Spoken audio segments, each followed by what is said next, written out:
8. Identify major regions that lack regular access to air travel. Examine the reason behind the lack of greenfield air development in India, despite a lot of demand and need. Hint: major regions without proper access to air travel. Northeast of India. Out of the 7 states in Northeast plus Sikkim, only Assam has properly functional airports, whereas the rest of the states have near helipads and emergency services. Terrain makes air connectivity not just an option for travel but an absolute necessity. Road and railways are highly capital intensive. Development of air infrastructure is much less so and hence highly appropriate even for shortfalls. Similarly, many other regions in Trans-Himalayas also lack connectivity not just to air transport, which is only possible transport during winter months, but also to any other form of transport. This includes regions like Zaskar Valley region in Kashmir, Spiti and Latul region in Himachal Pradesh. Apart from this, many others have airport, but irregular or complete absence of services. For example, region of Kutch, which is also a remote region, has just connecting facilities from Ahmedabad and not the direct flight facilities from other regions. Thus, India urgently needs to expand its airport infrastructure and air service net. The recently launched flagship scheme UDAN is specifically for increasing air service frequency and regularity. In a century of civil aviation in India, only 76 airports became operational with scheduled commercial flights. With UDAN, the government plans to connect 33 unserved airports. Some of the cities that will be connected include Shimla, Kundla, Pujakerit, Bathinda, Kuch Bihar, Ludhiana, Jaisalmer, Porbandar, Boyu, Jamnagar, Jamshedpur, Hosur, Salem, etc. International connectivity has to be encouraged to promote NDR's trade with neighboring ASEAN countries. Presently, there are no international flights from Guwahati, which is the only designated international airport. There are no air links with Myanmar or Bangladesh from the region. In fact, to go to Myanmar, one has to go to Bangkok. However, another major hurdle remains speed of construction of new greenfield airports. The most important issues which have become bottlenecks are land acquisition, due to complicated laws and politicization around land acquisition is turning out to be a major hurdle everywhere. Environment clearances. For constructing greenfield airports, generally it is large tracts of land outside cities that can be used, which creates another issue of environment clearances at various levels. Finance. With the given finances of government, it is not possible to have a large-scale construction going on in all areas simultaneously, and thus the work is very slow. One of the biggest reasons behind this is the slow progress on PPP front, where private sector is not showing much interest. There are important issues to be addressed with respect to the impact of significantly higher charges on airlines and passengers, handling current uncertainty about the economic regulatory framework, as well as the broader operating challenges in the aviation industry in India, has also made some investors wary. Lessons from the PPP experience will need to be factored into future projects to prevent such challenges from recurring as a second wave of modernization is now on cards. Associated concepts. Traditionally, airports were merely publicly funded infrastructure providers.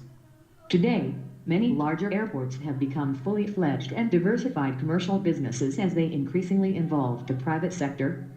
Out of the world's 3,000 commercial airports, 19% are PPPs and account for 30% of total passengers.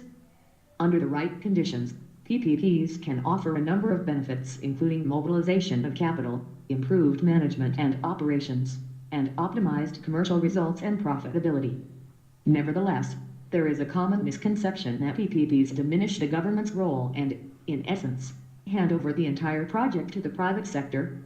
The public sector, however, often plays the vital part in creating the enabling environment, including the political, legislative, and regulatory framework, undertaking project preparation and supervision activities, and ensuring the public interest is taken into account.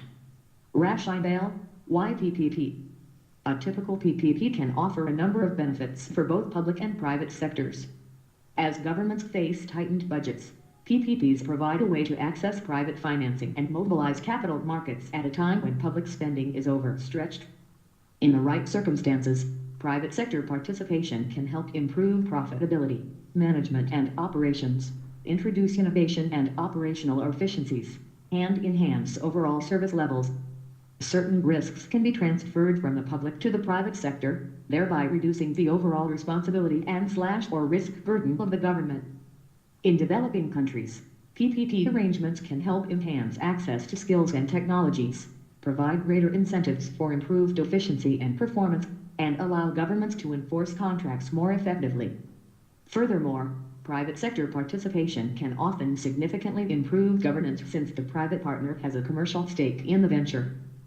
In terms of income of airports, governments traditionally have relied on aeronautical revenues, which are generated from fees charged for core airport-related activities, such as landing charges, passenger and cargo fees, security, parking, and hangar charges. These charges are regulated and tend to be driven by traffic and aircraft movements. Private sector involvement creates access to new revenue streams for the government, and the focus of many airports has shifted to non-aeronautical revenues, which are generated from activities outside the core business, such as duty-free, retail, car parking, real estate, etc.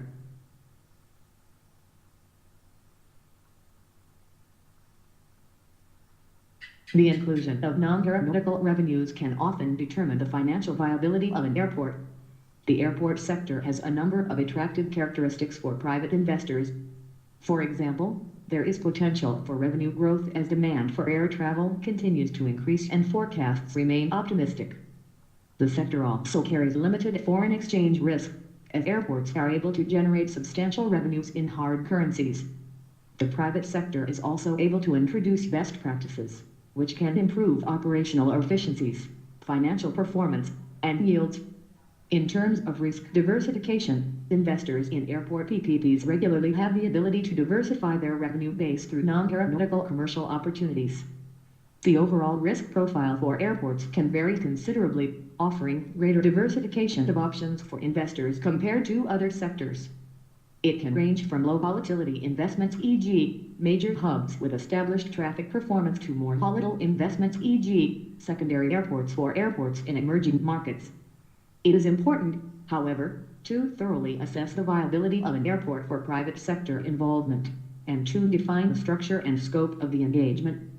PPP models. A PPP should be seen as a delivery tool to achieve certain objectives, rather than an end in itself. The government must first define the project objectives and determine if they can and should be met through public funds or if they necessitate private sector involvement. The decision should be taken in consideration of business needs, the public interest, and value for money. However, there is not one single model for PPP that can be applied for any airport project. In some cases, the involvement of the private sector must be limited due to regulatory or operational limitations, for example, dual-use civilian and military airports, while in other cases a full takeover and operation by the private sector is preferred. There are also financial and market limitations, which may not allow for major private investment, as profitability cannot be reached with current or expected traffic. Nonetheless, there are also cases where the general country risk, especially in the developing world, is perceived to be too high for major foreign private investment, and the domestic private sector does not have the necessary financial base for such an investment. GS score 1/6. Indian economy. Therefore, the critical question for any government considering an airport PPP is, which PPP structure is possible under the given circumstance, and which is able to achieve the best outcomes for the key stakeholders, the public sector, the private investors, and the public in general. Choosing the appropriate PPP structure will always depend on a number of factors, including the project objectives, financing requirements, the market realities, the ability of the government to manage and supervise, and the political and regulatory landscape. The scope of a given PPP project must also be well determined by a government, e.g., full scope would include airside, landside, and commercial developments, as opposed to only airside or one of several terminals. 9. India has made a significant jump in its travel and tourism competitiveness index, and a robust tourism sector could be a solution to India's jobless growth. Hence, the Indian tourism and hospitality industry has emerged as one of the key drivers of growth among the services sector in India. Tourism in India has significant potential considering the rich cultural and historical heritage, variety in ecology, terrains, and places of natural beauty spread across the country. Tourism is also a potentially large employment generator besides being a significant source of foreign exchange for the country. India's ranking in the Travel and Tourism Competitive Index (TVCI) of World Economic Forum moved from 65 road position to 52nd position in 2015. Now India has moved up by another 12 positions and ranked at 40th position. In all, in the last 3 years, India has cumulatively improved its ranking by 25 places, which is a significant achievement. Potential: India is expected to move up 5 spots to be ranked among the top 5 business travel market globally by 2030, as business travel spending in the country is expected to treble until 2030 from $30 billion in 2015. India's travel and tourism sector ranks 7th in the world in terms of its total contribution to the country's GDP, as per report by the World Travel and Tourism Council (WTC). India's travel and tourism sector was also the fastest growing amongst the G20 countries, growing by 8.5% in 2016. The further 6.7% growth is forecast for 2017. International hotel chains will likely increase their expansion and investment plans in India, and are expected to account for 50% share in the Indian hospitality industry by 2022, from the current 44%. A million youngsters attain working age every month, and as many as 100 million jobs need to be created between now and 2025 to avoid what experts are increasingly warning us about: the demographic catastrophe. The reasons being lack of low-skilled job opportunities outside of agriculture, even as skills mismatch and automation hurt the formal sector.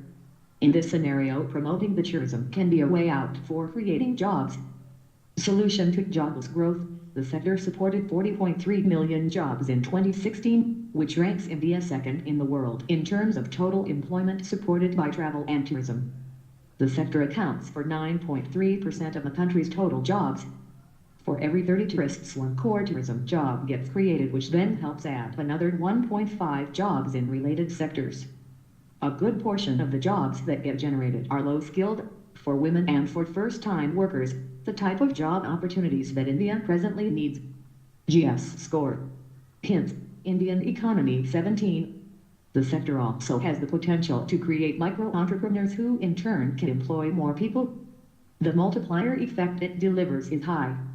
According to the World Tourism Organization, the sector provides for 10% of the world's GDP, 7% of the global trade, and creates 1 in every 11 jobs worldwide.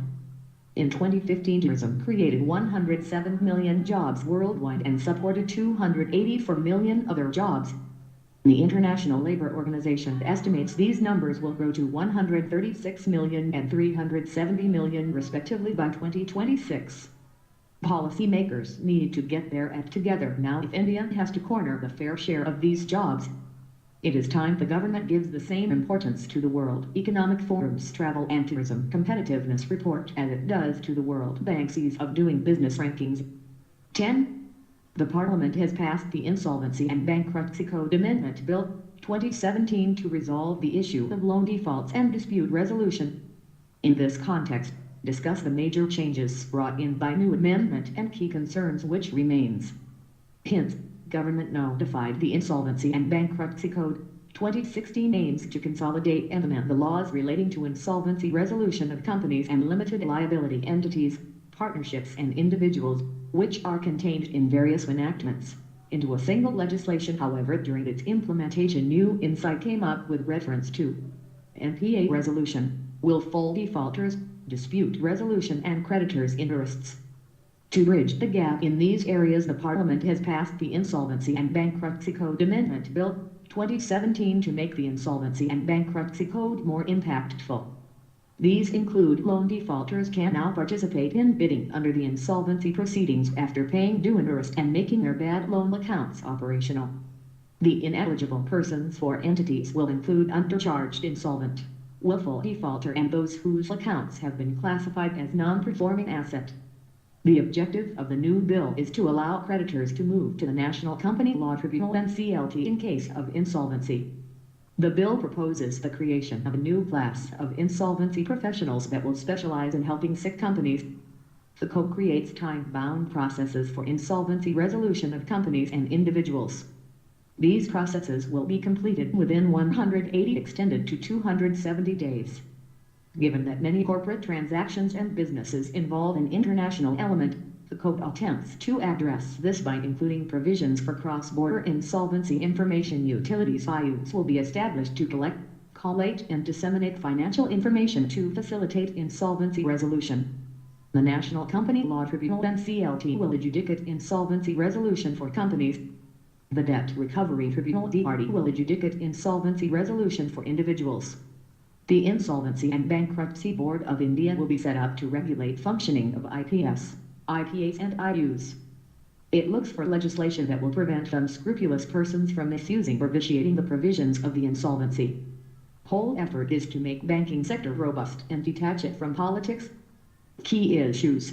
The bill prohibits certain persons from submitting resolution plans or participating in the liquidation process. One argument may be that these persons may be considered undesirable. GS score 1-8 hints.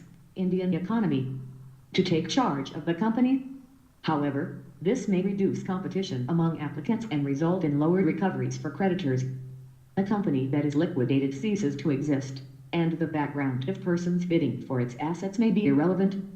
Another major concern was the huge haircut loss on account of auction of assets of defaulting companies, to the extent of 75%, being taken by public sector creditors. Impact of the Bankruptcy Act. Impact of the Bankruptcy Code will be positive, leading to a better management of stressed companies in India. There will be better financial discipline among companies. This will ensure that all their creditors are paid on time, building confidence in financial system of India. Timely recovery of loans and relief in NPAs issue. Appointment of insolvency resolution professionals IRPs who are specialized in handling sick companies would be in place.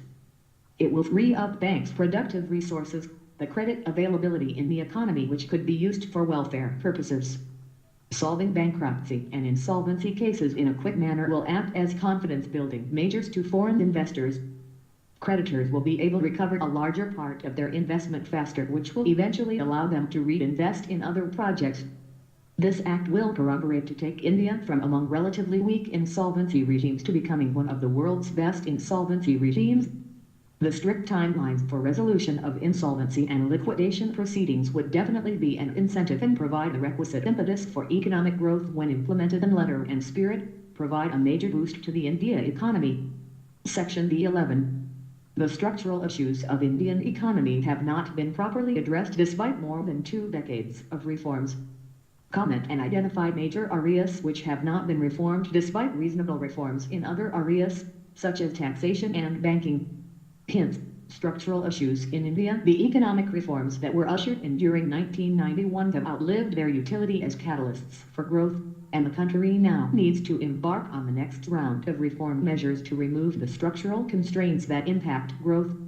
In India, the supply side has continuously lagged the demand side due to weak program and implementation of structural reforms. India's supply side constraints that require immediate attention include boosting power supply and rationalizing power tariffs, optimizing the use of natural resources, streamlining administrative procedures, and most importantly address the land acquisition laws and labor laws. While there is continuous need to reform all sectors of economy, however, some sectors have observed regular reforms, while others lagged. GS score. Hint. Indian economy 19. Among those which received major attention are banking, taxation, subsidy, trade, etc. However, other sectors, like power, infrastructure, and most importantly labor reforms didn't receive much attention in terms of reforms. Sectors in urgent need of reforms. An immediate consequence of increasing urbanization in India in recent years has been manifold growth in demand for infrastructure, wherein demand was likely to keep increasing in step with growth in the Indian economy. However, in order to keep up the pace of infrastructure development, reforms are necessary to create a robust framework with transparent policies for project execution and funding. Constraints in securing clearances, land rights, and long-term funding could cause companies to fall short of their targets. Similarly, power sector also been affected by slow pace of reforms regarding state discoms. However, on the other hand, there has been an unprecedented turnaround in the past 3 years. Today, the country boasts of a situation where surplus power to the tune of 3,000 to 4,000 megawatt is available on real-time basis at any time of the day to states and distribution companies and at affordable rates on the power exchange. The biggest worry, however, has been lack of labor reforms. Thus, while economic reforms introduced in the country during the 1990s have changed economic scenario of the country, but the country is lagging behind in adopting necessary labor reforms which are rational and important under the present context. In 2008, the World Bank criticized the complexity, lack of modernization and flexibility in Indian labor regulations. They are even tougher and hard to follow than the communist or socialist countries. Those who oppose labor reforms in the name of protecting workers hardly have any knowledge of present labor laws. Our laws explained above don't help workers. Because of the current labor laws, there is too little manufacturing employment and job creation. Nobody disagrees with the need for strict labor laws for health and safety, employee benefits, minimum wages, and leave or timing. The argument here is the very availability of jobs. The associated concepts recent labor reforms, the Apprenticeship Act, in apprentice system, trade workers, engineers, both diploma holder and graduates 10 plus to past vocational students, need to undergo training in industry to enhance their skill. On completion of this, they become regular workers. For this, they get stipend in form of remuneration.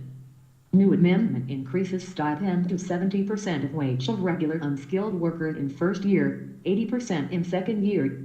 Non-engineers can also be appointed, and their total number could be up to 10% of the total workforce. Now students other than engineering can also seek apprenticeship. About 500 new trades are added. It also removes some penalties for industry. Employer can't be jailed for non-compliance. Factories add overtime, normal hours increase, better working conditions, allows women for overnight work provided there is adequate safeguards and transport. GS score 20 hints. Indian economy. Facility Pandit DNWPME Sharmath Jagya Karam Employees Provident Fund Organization. In the Employees Provident Fund Organization, about Rs 27,000 crore was lying unclaimed. This was due to manual procedures and formalities to get the amount released. When worker changed city, then it was not possible for him get his balance from new city. Another reason is that some employers deposit his contributions in name of ghost employees so that they can themselves claim the amount. Universal account number would help addressing both problems and in the money reaching the poor with the portability provided for Employees Provident Fund Organization. Self-certification of documents. This aims at elimination of troublesome submission procedures, under which returns was to be certified by officials. Now by self-certification method, compliance will be checked randomly through firms/employers selected by computer. Inspector Raj, a transparent labor inspection scheme for random selection of units for inspection would end undue harassment of the Inspector Raj, while ensuring better compliance. Now officials have power to select units on their discretion. This results in rent-seeking and corruption. Number of forms related to compliance with labor laws that employers have to file will drop from 16 to 1. Apprentice Protsahan Yojana. The Apprentice Protsahan Yojana and the effective implementation of Revamped Rashtriya Swasthya Bima Yojana (RSBE) for labor in the unorganized sector were also launched today. Shrimath Jagya skill development of youth would be created through initiatives under Shrimath Jagya. It is one of the most important elements of the Make in India vision and aims to create an opportunity for India to meet the global requirement of skilled labor workforce in the years ahead. Apart from economic sectors, India also needs reforms in the education sector needs reforms, and I don't mean rewriting history books reforms that can be an aspect, but teaching methodology needs to evolve. More freedom needs to be there for the child to develop and think for himself. Creativity must be encouraged across subjects and age groups. Exam formats need reform. Education has to be more holistic, with skill development and sports development get equal importance. Sports sector needs attention. Infrastructure development, grassroots sports programs. There is a growing awareness of the importance of sports, and it would be a great time to give the sports sector a boost. The judiciary needs more judges and courts at various levels. The justice system in India is slow mostly because it's low on manpower. The Goy needs to find a way to boost number of judges at the district levels, high court levels and Supreme Court levels. Nowadays judges have to look into cases from various towns and cities, and that is simply not feasible or desirable. A visiting judge in town can't give ample time to a case, which is why cases remain pending.